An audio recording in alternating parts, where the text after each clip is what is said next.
Hello everybody, Avery coming to you today to show y'all a couple of paychecks. I said I was going to do that probably over a month ago at this point, but never did it. So doing it now.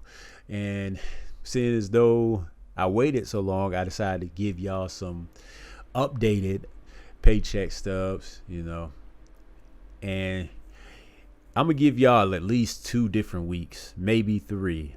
Still haven't figured that out yet, but either way, what I'm going to be showing you is basically weeks that are relatively normal for me, and then I'm going to show you a week at the time where freight was actually moving really slow. So yeah, and none of these weeks have I been working actually 5 days a week yet, so I do have the potential to make more money than this. And yeah, so if you are wondering whether or not you want to try to do intermodal freight as an owner operator yourself, then you can look at this, figure it out. All right, so let's go ahead and go up to the actual pay settlement. This pay settlement, obviously some stuff is whited out, irrelevant information to you, but you can go ahead and see that the date executed on was 11/7/2023, but going down, we go ahead and go to the actual net amount due for me, which is $2,640.20, and you got an escrow right now of $1,100. Now, the escrow is important because they take out a certain amount of money every week. For me, they take out $50 a week to put into escrow. And escrow is for stuff that might happen that they feel like they need to charge you for. One simple situation is you have a tablet where I do my logs on. So if I ended up breaking that tablet, then they would charge me for it through the escrow, right? And then I would go ahead and fill the escrow back up until it gets to $1,500. So I'm gonna be losing $50 a week until the escrow get maxed out at $1,500. Some places do more than 50; they do 100 a week, but yeah, that's regardless. All right, so you go down to income, and we'll see how we get to $2,600, right? So the income, you start off with the drayage, which is one item for $150, which is basically was a time where they asked me to take something into the port, so I decided to do that. Like, it was on the yard, they asked me to take it to the port. It was $150. So I was like, all right. So you got another time where you got the freight pay and the fuel surcharge. You got 4 items there, which means I did 4 runs for this week, and that's how you get to the $2,184 plus the $977. Every run that you do is going to have a fuel surcharge on it. So yeah, so the last 2 items, you got miscellaneous. I do not remember exactly where the $200 come from or the redelivery is coming from.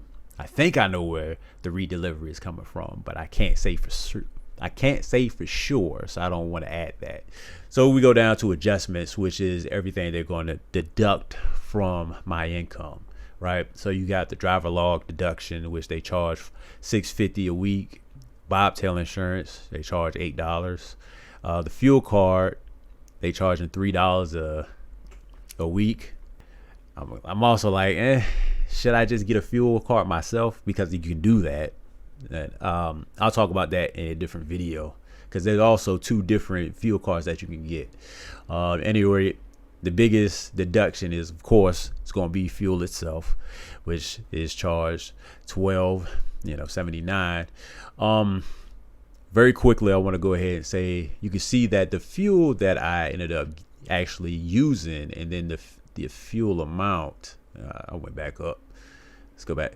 All right, so the fuel surcharge was $977, but I actually ended up using $1,200. So yeah, I ended up using a little bit more fuel than the surcharge actually paid for, but that's all right.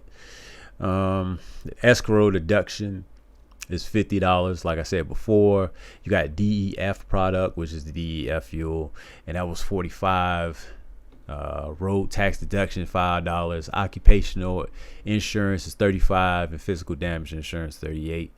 Might be able to find somewhere that could where I could potentially pay less on it. So I should look up other places to see if I can find a better rate for insurance.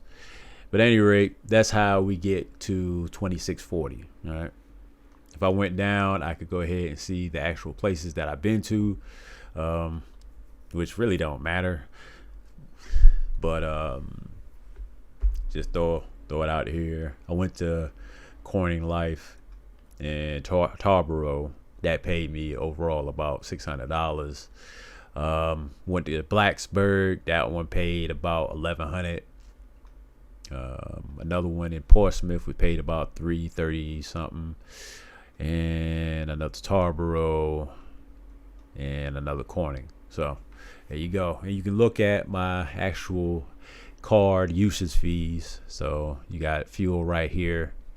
You got fuel, driver logs and stuff like that. And then fuel, like I said, you already seen all this stuff before. So really don't need to go that big into it again. But yeah, that was $2,600, man. $2,600 for that week.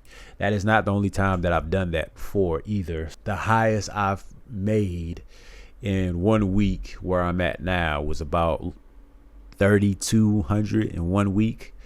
That was working 5 days, but those unfortunately come few and far between right now until things die down or go back up. I said die down, they need to go back up. So going from that one, let's go to the next one. All right. So this is the week prior, going back up. Same thing. So you can see right in the middle, net amount due was $2,100, basically $2,200 for that week. And we can go ahead and look down at income and adjustments, right? So like I said before, even though this one has miscellaneous, the other one that had redelivery, you can see that's not up here. But at any rate, the fuel surcharge was about $700, miscellaneous $433, and my overall freight pay was almost $2,000. This was 3 runs for this week.